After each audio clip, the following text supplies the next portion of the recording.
This is the Inov N1 Pro. I've toured Europe for the last year, covering over 18,000 miles in all kinds of weather, and this is what I think of it.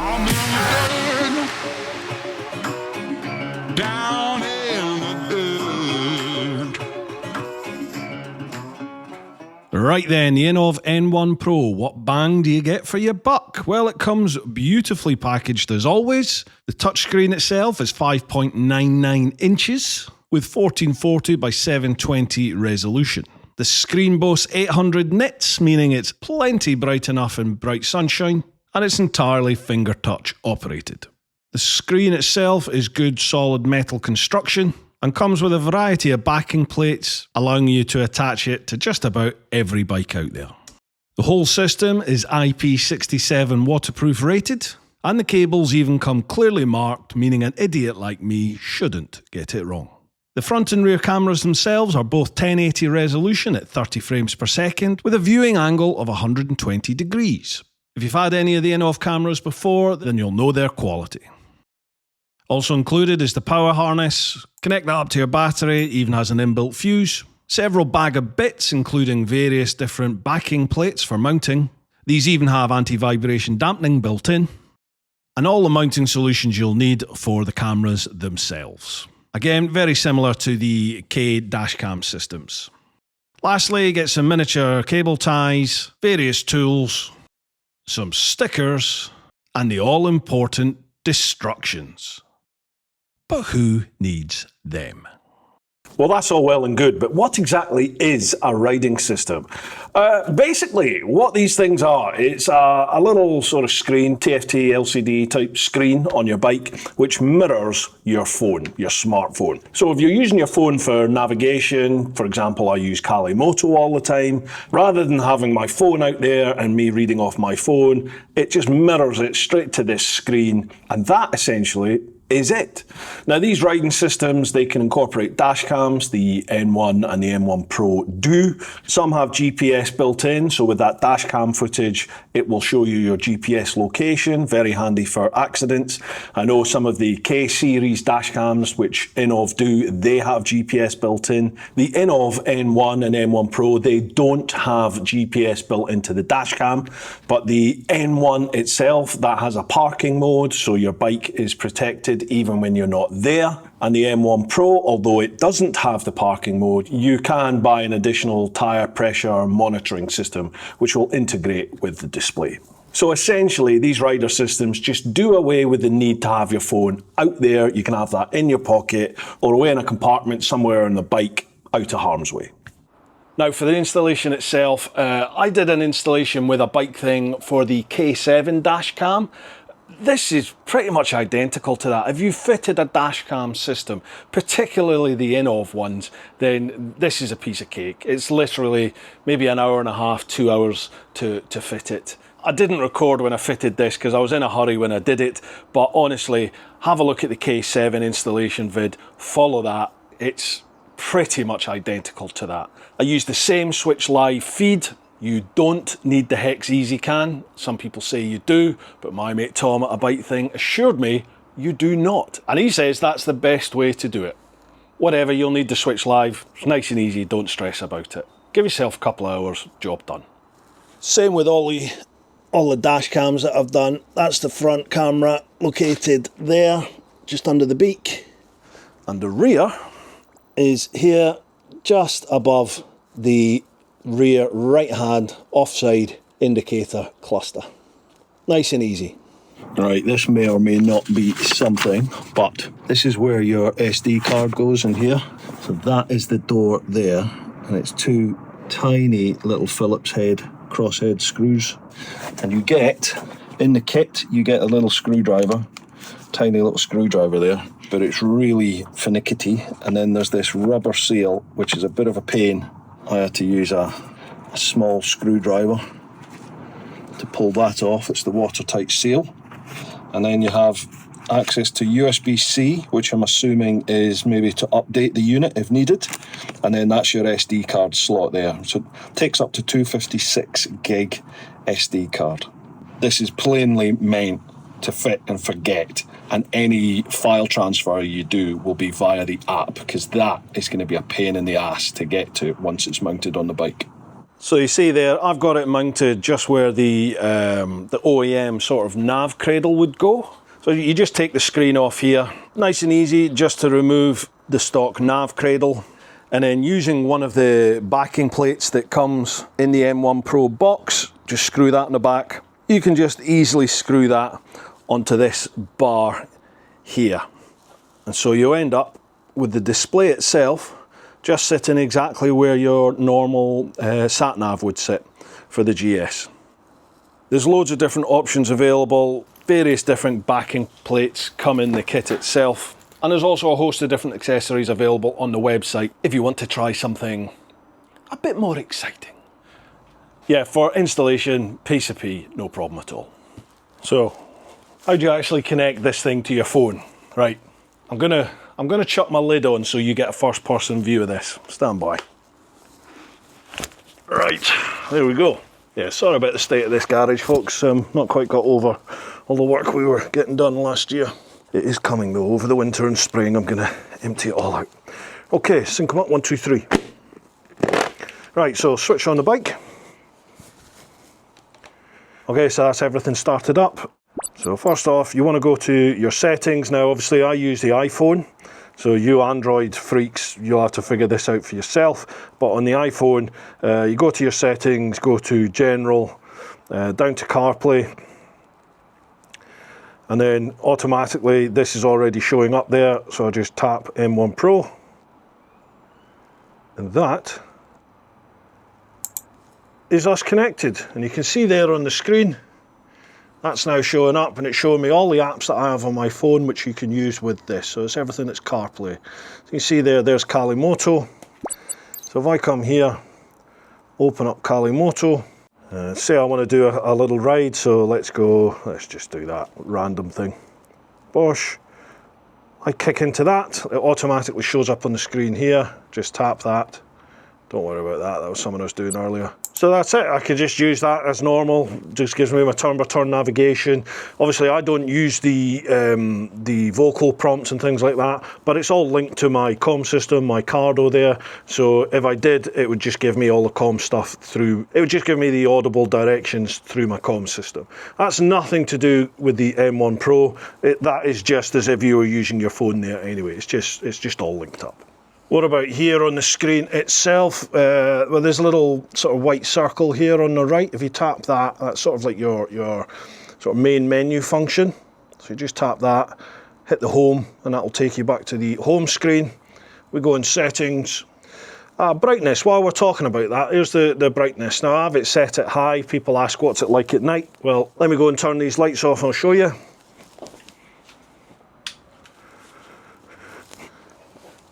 So obviously we've got a bit of residual light there from the windows to outside, but you can see that's on high, but it is obviously linked to your phone. So when your phone registers it as being dark, then it'll adapt the screen accordingly. Gosh, it's like blooming fizz this, isn't it? There's other things here, like this will not automatically lock footage. It doesn't have like a GPS sensor or G sensor built in, like the K3, K5, K6, K7 dashcam systems do. When they notice a sudden jolt, they'll automatically lock that segment of footage and put it aside so it can't be overwritten. This doesn't seem to do that. The only way you can lock footage is if you come in here and you just tap lock, then it automatically locks that little segment of footage and sets it aside for you.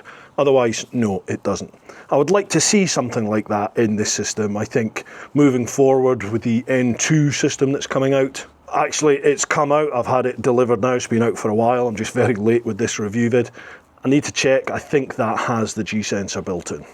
If we go on settings, you can do things like loop recording. I have it set as at 1 minute. You should probably put that to 3 minutes actually. That seems to be the sort of standard. So that's every 3 minutes. It'll record 3 minutes or 1 minute or 5 minute, whatever you set it as. Then it'll move on, it'll do another one and then another one and another one until the card is full, your memory card is full. Then it'll go back and it'll start overwriting the oldest bit of footage available. What else have we got here? Audio recording settings. Again, I've switched that on now.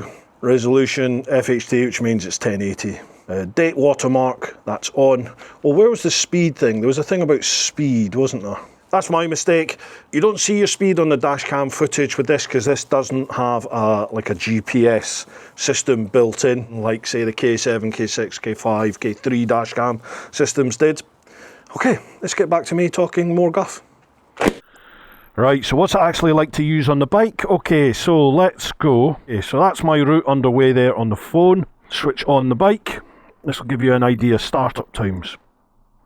I'm going to leave this unedited. This is as it is. Okay, that's just because I'm not spending 50 quid in getting my bike recoded for the Lone Rider spots. Okay, so it's the Inov started up. Let's wait for the connection. This can sometimes take a little bit of time. Be interesting to see what it decides to do here. Boom. Okay, that's registered. So you see there, it can take a little bit of time. I have even had it when it hasn't connected at all for whatever reason, and I've literally had to switch the bike off, wait for it to reset, you know, for the relay to kick in, switch it back on again, and then it seems to connect. It's not often, but when it does happen, it's a pain in the butt. Okay, so what about using it when you're on the bike? Well, obviously I use Kalimoto. What's the screen like itself? So you're going to be using gloves when you're riding. I use thin ones. These are the Urban Pro, Knox Urban Pro ones, I think they are. Really like these because I've got a really good feel for working the cameras and stuff. So on here, you know, the screen itself is nice and responsive. You can pause it, you can end it. You can continue. This is with the Kalimoto version itself. You know, skip the next point, do bypass closures. Obviously, this all depends on what app you were using. If I was using, for example, if I was using Google Maps, let's say, then it's sort of CarPlay or Android, whatever Android CarPlay version is, the Android version, that might be slightly different to the one you get on your phone. So obviously you just need to be aware that the functionalities you get on the phone version of the app might be slightly different to the CarPlay, Android CarPlay doodah version that you get through this. But anyway, you get the point. That's that there. You can also access your Spotify. Shut up. You can access your Spotify, anything that's on there, your phone, messages, all that sort of stuff. It's you know the score. What's the actual screen like itself? Well, you can see here that it is no problem at all to work the screen with a gloved hand. I know some of you will go, well, I wear nice thick gloves. What about when it's winter time? Well, here you go. Here's my Kai-seated gloves. Oh, God, they're thick. What's that like now? Again, no problems at all.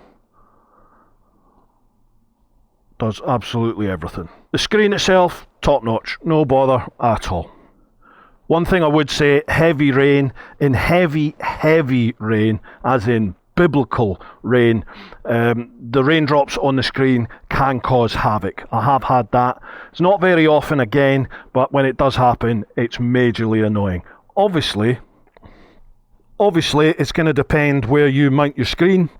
This one on the GS, that's got a nice big screen there. So it's not often that the rain is actually able to get onto this screen here. It's more if you've stopped and then you get going again and there's a load of rain sort of droplets working its way down the screen. So maybe probably thinking about it before you set off, if you just give it a quick clean with a visor cloth or something before you head off. But generally, no problems at all with the screen. Works a treat. Oh, I forgot something, didn't I? The actual dash cam itself. So here you can see that's the front camera, that's the rear camera. There's hardly any latency on this at all. That's the rear camera there. Front camera in full. Obviously rear camera's now on the left, front camera's on the right. It has a functionality where they advertise this as, oh, you can have like a reversing camera on your bike. I mean, have you ever thought you needed a rear view camera on a bike? If I need to see behind me, I either look behind me or I use the mirrors. Maybe it's just me. I don't really see the need in it, so I've never used it in 20-odd thousand miles. But it's there if you want it. So, what's the actual footage like? Let's pop to the office and have a look. Right, we're in broad daylight in a built-up area. You can see there, you can read that number plate, absolutely no problem. What about the rear? Yeah, again, no problem. Nice and easy. You can read the number plates, you can see what the badge is, what the make of the car is. You can see colours. If we were to zoom in here, can we actually see the driver? Not as is there, probably more to do with the light refraction there on the windscreen. But anyway, once we start moving, I pause there, yeah, that's still legible there when you pause it. If you have a look in the rear, that's too far away. I mean, even at 150%, you can't really read what that number plate says, but we've already got it from when it was closer. What you need to keep in mind with these systems, folks, is that these dashcam systems are meant as fit and forget. They're not meant for you to use as like a record of your journey. The quality isn't there for that. They're there in case there's an incident, things like a crash, someone claiming that you've hit their push bike or you ran them over when they actually jumped out in front of you, something like that. You want to be able to pick up some distinguishing factors like the identity of the person involved, colour, make, maybe not so much model of the vehicle. You can pretty much determine that visually, I would suggest. And then for number plates, obviously, yes, you definitely want to be able to pick out, if not all the numbers and letters in a number plate, either the first 4 or the last 3. I know from my time in the old Bill, if you've got the first 4 or the last 3 together with the colour and a make of vehicle, you can narrow that right down. Anyway, back to this. So, there's us, that's us moving along. What we got here, coming up to a junction. If I just pause that, can we see? Obviously we can see that's a nice sort of bright blue car. If we zoom in and have a look here, what's the number plate say? If I go frame by frame. Yeah, I can see that. What's that? Oscar Yankee 22 Lima X-ray Papa, and you can see there's the Peugeot badge on it. What about if we check out the rear camera? Okay, rear camera there. Again, yeah, you can see that's Oscar Yankee 22 Lima X-ray Papa. What about out in the open at higher speeds? So go through to this. Okay, we've got a vehicle up ahead. Now I can see here, the only data this is showing is the date and time. It's not showing my speed. So if I was to whack that to 100%, let's have a look at this number plate. Can we read that?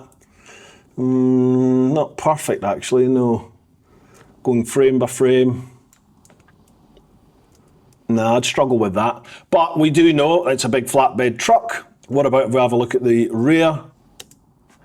Let's zoom in to 150%. And that's quite hard to see the number plate.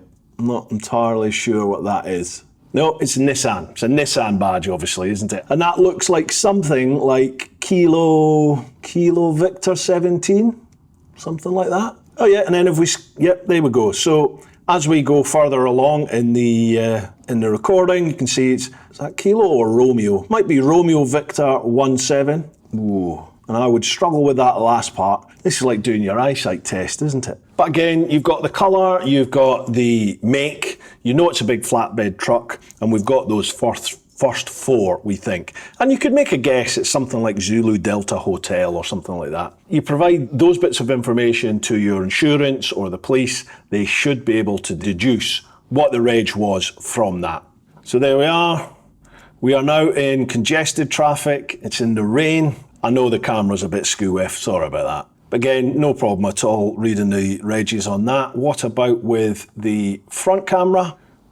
So you can see here, again, we can read the regs, no problem there in the daytime. But the problem you get with these cameras is as you ride, obviously it's going to pick up any dirt or fluid residue off of the road or in the air. If it's peeing down with rain or if it's just a bit mizzling, as Mrs. Teapot says, that's all going to collect on the lens of the cameras. You get it on your visor, the camera lens is going to be no different. My rule of thumb is if I ever stop to clean my visor, like if I need to give the visor a wipe, then the cameras are going to need it as well. So every time I do the visor when I'm off the bike, I'll just spend 30 seconds giving the front and rear camera a quick scoosh over, either with some visor wipe, but definitely with a cloth. What about nighttime? Okay, here we are at nighttime. You can see, right, there's a lot of like hazing around the lights there at night. Now that can be due to a number of things. Mostly that's due to dirt and water residue on the lens. Again, that can't be helped a lot of the time. But how does it affect the ability to capture any information? Well, you'll see here, I mean, you cannot make out those number plates. There's just nothing discernible there at all. We get a little bit closer, no. Okay, so we can't see on the front. What about the rear? You see all the sort of ghosting, the hazing there around the headlights. It pretty much makes it impossible to see that number plate. Now, I guarantee you, and I know from doing this with other dashcam systems, if the lenses are absolutely clean, no problem at all. I'm very lucky I've got a motorway just down here. So if you were to clean that and go out on a lovely evening when there's no rain, good luck doing that at the moment, it's late November. If you were to go out with a clean lenses on your camera, chances are you would be able to pick up a lot more information. In fact, I know you can because I've done this with the previous dashcam systems. There are limitations as to what you can get. You can still pick out some identifying features on this if it was needed to be used as evidence. You know, it's got the two headlights obviously, but then it's got light bars across the front there. Things like that are all going to narrow it down as to what possibly that car is. The authorities could use all this information. So ultimately the footage, no, it's not action camera standard, and it never will be, folks, not for this price range and for this sort of system, but it certainly does the job. It's 1080 resolution and it films at 30 frames per second. That's fine for dashcam footage. Personally, I would like to see 2K, possibly at 60 frames per second. With this, 1 second of this video is 30 frames. So if you bump it up to 60 frames per second, that's basically twice the chances for you to capture any detail in things like the registration plates and that sort of stuff. In an ideal world, you'd have a high bitrate camera, at least 2K, 60 frames per second at least. You know, your sort of action cam quality footage, that would be fantastic. But I don't know if technology's in a position where we could do that in a system like this and still have it at the sub, I would say, £400 mark. Never say never though, because I think that's coming. So after nearly 20,000 miles over the last year of using this, the Inov N1 Pro, is it actually worth it? I've got to admit, I was a little bit reticent to begin with when I first got this. I didn't really see the need. I had the dash cam already fitted. I had the wireless charging cradle for my phone. I didn't see the point. I didn't think I'd use it. I thought I was going to fit it, use it for a month or two, do this vid, and then that would be that. I'd revert back to what I've had. Well, you can see after the last year, 18, 20 odd thousand miles, it's still on the bike. That should tell you something. It's actually a lot more useful than I thought it would be, just for, you know, it is fit and forget. Literally, once it's on the bike, all you ever need to do is sort your map out, whatever system you're going to be using, start your bike up. It'll automatically connect to the Inov N1 Pro. There you go, you've got your sat nav on the big screen there. You can see anyone that's calling or texting. It all pops up on this display. You've got your phone already connected to your comms, so you can chat away whilst you're riding if you want to do that, or listening to your music, your podcasts, whatever it is you do. It's just a nice, handy system, which sort of negates the need to have your phone out here. Just realise that this will chew up your phone's battery, so make sure you've got a power source handy, either to recharge or to have it constantly on charge whilst you're using it on the bike. Any negatives? The only negative for me would be that the Pro version, the N1 Pro version, does not have the parking mode on it, something which I really liked on the old K7 dashcam systems. I think K6 had it as well, maybe even the K5 as well. So even whilst your bike's parked up and you're not there, any movement of your bike in front of the cameras, that automatically kickstarts the dashcam system into play. So if anyone does nudge your bike and knock it over or anything like that, you've hopefully got the culprits on camera. The N1 Pro does not have that. The N1 standard does. Obviously it's a slightly smaller screen, and I'll let you into a little secret. The N2 Pro does have that, and I've got that to fit next. I promise you that will not be a year before that review comes out. So all in, would I recommend it? Yeah, absolutely. I've not used the Chigi or the AOC ones myself. I know plenty of people out there have used them. All I know is I've used the Inov stuff for about the last 5 years or so. I've done probably over 100,000 miles with various bits of Inov kit on my bike. It's never let me down, so it gets my vote. Speaking of which, Inov are running a Black Friday deal at the moment where you can get up to 40% off of selected products, and if you use my code, TeapotOne, you can get another cheeky 10% off. Right then, hope you've enjoyed this vid, folks. If you have, give it a like. Don't forget to smash that subscribe button. Share the vid amongst your mates. Get on out there whenever you can. Look after those that you love. But most importantly, live your life. Woo-ha!